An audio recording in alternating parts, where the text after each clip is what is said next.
സംസ്ഥാന കോൺഗ്രസിൽ പുനഃസംഘടനയെ ചൊല്ലി ഭിന്നത രൂക്ഷമാവുകയാണ്.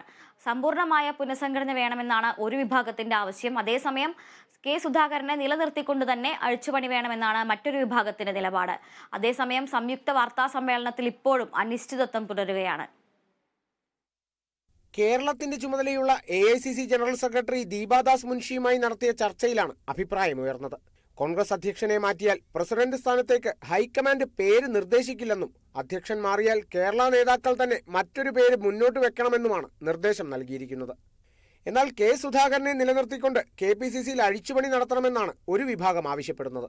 അതേസമയം KPCC നേതൃമാറ്റത്തിന് തുടക്കമിട്ടിരിക്കുകയാണ് ഹൈക്കമാൻഡ്. സംസ്ഥാനത്തെ പ്രധാനപ്പെട്ട നേതാക്കളെ പ്രത്യേകം കണ്ട് നേതൃമാറ്റം സംബന്ധിച്ച അഭിപ്രായങ്ങൾ രേഖപ്പെടുത്തുകയാണ്.